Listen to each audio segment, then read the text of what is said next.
चाहिए, राजपुरोहित को 7 टिकट मिलने चाहिए। एक राजनीति के बहुत बड़े व्यक्ति ने मुझे कहा कि जोगेंद्र जी, मान लीजिए आपकी बात सही है कि आपको 2 टिकट या 3 टिकट मिलने चाहिए, लेकिन पिछले 10 साल में कोई एक प्रतिनिधि मंडल बताओ जिसमें ऐसे सीनियर लोगों ने जाकर के सीना ठोक के कहा हो कि अगर 3 टिकट नहीं दिए गए तो 17 टिकट को प्रभावित कर देंगे, अगर 2 टिकट नहीं दिए गए तो 10 टिकट को प्रभावित कर देंगे। हम केवल सोशल मीडिया और नीचे धरातल पर गांवों में चिल्लाने से नहीं होता है। राजनीति में कभी भी जब तक हमारा मजबूत प्रतिनिधि मंडल जाकर के दम ठोक करके बात नहीं करेगा, तब तक कोई आपको नहीं पूछेगा, क्योंकि जो सत्ता में बैठे उनको पता है ये राष्ट्रवादी लोग हैं, ये कहीं नहीं जाने वाले, भारत माता की जय बोलते ही हम सबके पीछे खड़े हो जाएंगे। लेकिन अपनी ताकत दिखानी है तो अपनी बात रखनी पड़ेगी। हम पिछले 1 साल से माहौल बना रहे हैं, मुझे बड़ी पीड़ा होती है। हम छगन जी और हम चर्चा करते हैं क्योंकि 20 साल से हम दोनों भाई की तरह हैं। 1 साल से माहौल बना रहे हैं, छगन सिंह जी को कैबिनेट मंत्री बनाओ, छगन सिंह जी को मंत्री बनाओ, छगन सिंह जी को मंत्री बनाओ।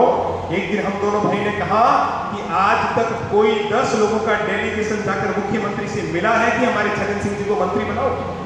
जब तक आवाज नहीं पहुंचेगी तब तक कोई नहीं सुनेगा। राजनीति में कोई 2 डेलीगेशन गए हो, कोई 4 डेलीगेशन गए हो जिन्होंने कहा हो कि छगन सिंह जी को मंत्री बनाना पड़ेगा, नहीं तो आने वाले चुनाव में हम दिखाएंगे कि हमारी ताकत क्या है, तो हमको भी हमारा मंत्री मिलेगा।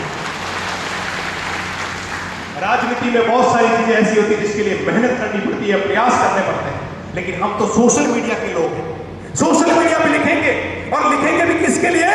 जिसके बारे में हम जानते नहीं है।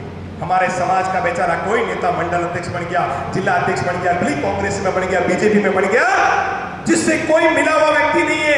मुंबई में बैठा हुआ युवा फेसबुक पे लिख रहा है, ये दरी बिछाने वाले, ये चापलूसी करने वाले, ये करने वाले। अरे भाई, तुम्हारे बाप का क्या लिया उस नेता ने? वो अपनी मेहनत कर रहा है, अगर उसका सहयोग नहीं कर सकते तो कम से कम हाथ जोड़कर विनती है, नकारात्मक टिप्पणी नहीं करें।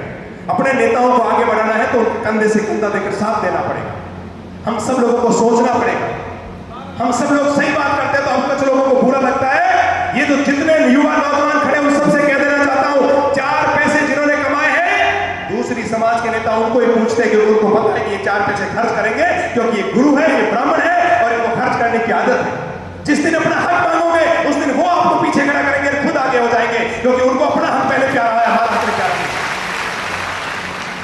इसलिए राजनीति के अंदर हक मांगना भी सीखो और हक छीनना भी सीखो।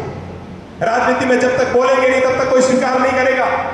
हम लोग चेन्नई में गए, हम लोग तेलंगाना में गए, हम और छगन सिंह जी चर्चा कर रहे थे कैसा समाज है, कैसे नौजवान है, इतने ऊर्जावान, इतने जोशीले, इतना उत्साह, लेकिन वो उत्साह दिखता कहाँ है?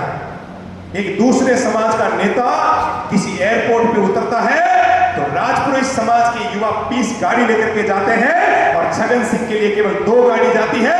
ये सोचने का विषय है, ये सोचना पड़ेगा आपको। वो लोग नहीं करने वाले राजनीति में। अगर आपको आगे बढ़ना है, इन लोगों का साथ देना पड़ेगा, इन लोगों के साथ खड़ा रहना पड़ेगा। हम दूसरे नेताओं के 20-20 लाख रुपए खर्च करके कार्यक्रम करते हैं, 10-10 लाख रुपए खर्च करते हैं, होर्डिंग्स लगाते हैं। मैं इस बात का साक्षी हूं, ये छगन सिंह जी साक्षी है, ये सरवण सिंह जी साक्षी है, गोविंद सिंह जी साक्षी है। लोकसभा विधानसभा चुनाव में जब आपके गांवों की तरफ आए तो उन लोगों ने हाथ जोड़कर कहा कि साहब इस गांव से चले जाइए, हम तो फला आदमी को वोट देंगे। हमने कहा उस आदमी को वोट देंगे, किसी को देने से कोई फायदा नहीं होना है। लेकिन उन्होंने कहा साहब हमने तय कर दिया है, हमने कहा इसका भविष्य में नुकसान होगा और निश्चित तौर पर उसका नुकसान हम सबको उठाना पड़ रहा है। ये मैं आप सबको दावे के साथ कहता हूं। इसलिए पहले विचार करना पड़ेगा कि हम किसको खड़ा कर रहे हैं, हम किसके लिए बोल रहे हैं, हम किसके लिए लड़ रहे हैं, हम किसके लिए राजनीति कर रहे हैं। मैं कोई 5 टिकट और 10 टिकट की बात नहीं करता हूं, लेकिन मैं दावे के साथ कहता हूं कि पाली लोकसभा में एक राजपुरोहित जीत सकता है। मैं दावे के साथ कहता हूं जालौर सिरोही लोकसभा में एक राजपुरोहित जीत सकता है। और मैं दावे के साथ कहता हूं बाड़मेर जैसलमेर लोकसभा में एक राजपुरोहित जीत सकता है। और मैं छगन सिंह जी आपको कहता हूं इस मंच के माध्यम से, मैंने सर्वे किया है कि गांव का हिंदुस्तान के इस राजस्थान की लोकसभा में 25 जो सीटें हैं, आप ताज्जुब करोगे, आप सब लोगों को ताज्जुब होगा। जालौर सिरोही लोकसभा में सर्वाधिक वोट राजपुरोहित समाज के हैं। वो लोकसभा राजपुरोहित समाज की है, लेकिन हमने कभी विचार नहीं किया, हमने कभी चिंतन नहीं किया, हमने कभी चिंता नहीं की। 8 विधानसभा आती है इनके जालौर सिरोही में, और कोई ऐसी विधानसभा नहीं है जिसमें राजपुरोहित चाहे तो किसी को भी हरा सकते हैं, राजपुरोहित चाहे तो किसी को भी जिता सकते हैं। लेकिन हम राजनीति करना जानते हैं, लेकिन रणनीति करना नहीं जानते।